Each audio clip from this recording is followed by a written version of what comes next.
Welcome to Angelo's Tennis. And I want to talk about winning in tennis in this video. All about winning in tennis. Because a lot of people really misunderstand the game of tennis and the winning and losing. And winning in tennis really is a crapshoot. And what that means is it's an uncertain matter. It's risky.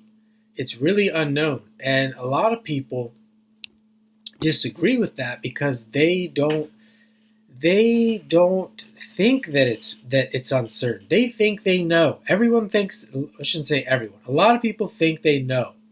And there's reasons why people do think that they know. And I'm gonna cover some of them in this video. So number one, most tennis I'm going to get into professional tennis mostly and higher level or advanced men's tennis for the most part. But generally speaking in tennis, in most cases, even in professional tennis, there is a huge level difference. And let's just take, for example, you have a high school tennis match or two 16-year-olds playing tennis. One tennis player wins, the score is 6-3, 6-3. It might appear to be close. There's a huge level difference, and most people can't tell that there's a level difference. Even the players playing can't tell that there's a level difference. So when this is the case, you might have someone who is playing tennis and winning 90% of your matches. If you're winning most of your tennis matches, all of your tennis matches, you're not playing on your level. And that might not even just be from a tennis standpoint, but especially in junior tennis. This happens all the time in junior tennis. It's mostly a physical thing.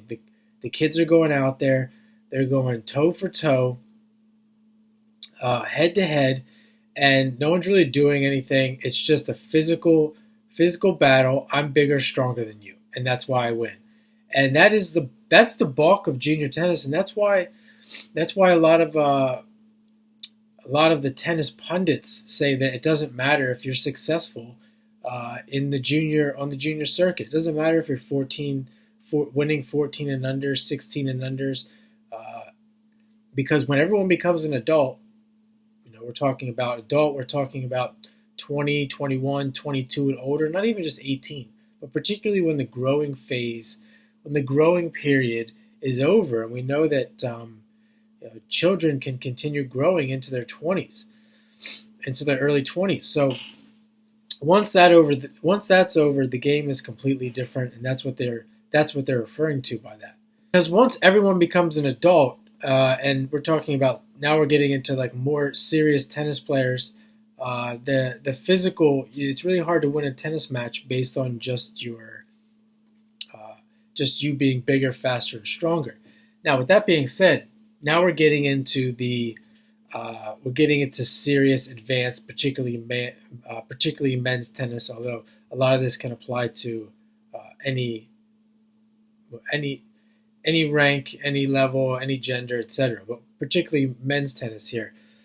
We're talking about the game begins to become more mental, and I'm gonna get into that in the rest of this video. By no means is there no more winning based on being bigger, faster, and stronger, etc. That still can occur, but in general, for the most part, now we're talking about players that are at the same level. Let's say now we're getting into the professional, for example, professional men's tennis. And what I want to talk about more is this idea that it's a crapshoot, and what we see with a lot of these guys, talking about the serve and the return. And for the most part, the guys know this. They're trying to dominate with their serve. They're trying to win most of their serves, and they're going to lose most of their returns. Now, with that being said, you still see guys playing straight up. And so take, for example, we're talking about the return. The return, when we're talking about return service in this scenario, you might as well do whatever you want. Like, you literally can do whatever you want. And this is where the coaching, and there can be more said about this just in general. This is where the coaching of tennis and the rules of tennis, rules being the things that you're supposed to do, like hit cross court for consistency, high margins. You can throw all that shit out the window. Okay, you can literally think about this. Because you're going to lose. You're going to lose. Just take the return for specifically. You're going to lose the return. You might as well tell yourself that. You know that the people tell themselves the opposite.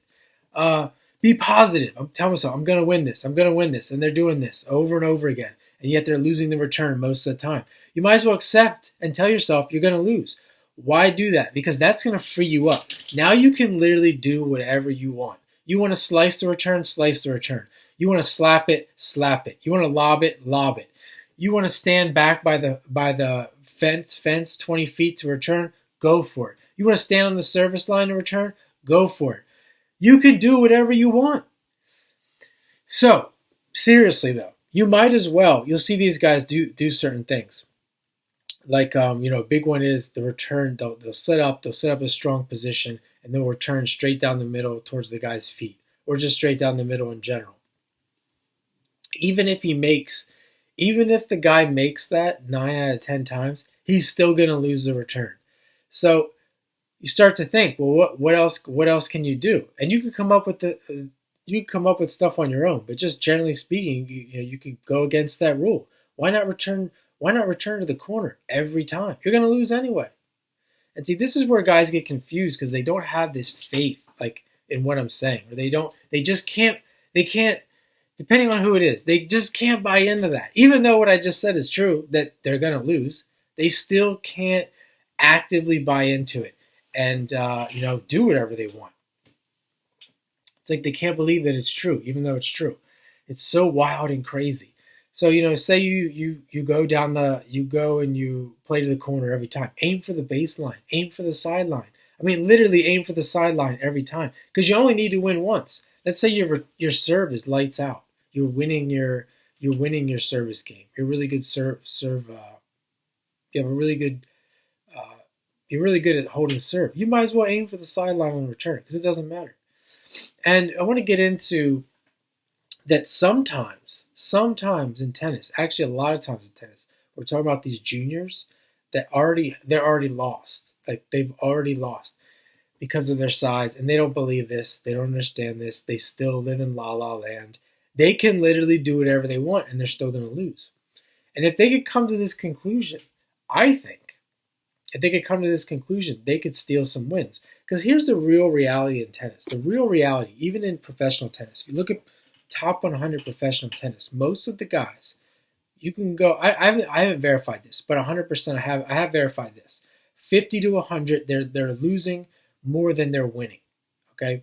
Top 50, I'm not sure that that's the case. I have to go back and double check. They're still losing a lot. But definitely, like my favorite player of all time, Alexander Dolgopolov, has a losing record. He's in the top one. He was in the top 100 for most of his career, around 50, 60, most of his career. Made it into the top 20, made millions of dollars, played tennis for 10 years, traveling the world, had a losing record. And a lot of people, and even if you take him as an example, you'll hear the commentators every time. Oh, he's so bad. He's violating this rule, and he's going against what normal tennis players do and what you usually see. Yeah, well, that's because he's smart. Okay, he knows a lot of things, the things that I know. You might as well do that kind of stuff because you're gonna lose anyway. So you take the top 100. You're in a pool of people that are essentially on your level. Everyone's on the same level. Everyone's extremely strong, fit, really good at tennis, etc. There's like trying to figure out how to win. It's kind of laughable. It really is kind of laughable. In like the stand-up normal sense. And this is what people do even down up the ranks and in normal tennis. You have people they can't grasp the fact that there's this randomness, that there's this you don't have control. And I think this is where we get into technique, right? We get into technique where everyone thinks that if I do this or if I tweak this, I'll play better. When it really comes down, it can really come down to a simple matter, as if a simple matter like on the serve and return, we're going to go for spots more, and we're going to end the point and we're gonna end the point sooner, and we're gonna play patterns that end the point sooner, like the serve and volley. Like no one will do this. We're gonna serve and volley more. Who would have thought? And we might actually win more tennis matches. But even on the serve, you see him do this on the serve. Commit, commit, commit to hitting lines. And you have to do this because you have to get over that mental block that this is the wrong thing to do, that it's not safe. Even if you're making mistakes, it's still the right thing to do for certain players at certain times. And I don't mean certain times in a match. I mean certain times, meaning who they're up against, what tournament it is, what are the stakes, etc. And the same thing on the return. Because the guys that are doing that, the guys that can do that, are going to be the guys that win. And, even if you could say, well, you can't do that all the time, the guys that are doing that most of the time successfully, they're going to win. And the only way you're going to do it successfully is if you continue to do it, so that you hear this term, this false term, muscle memory, when it comes to technique, and it's a complete bogus term. This is muscle memory. This is called real memory. Memory in the brain.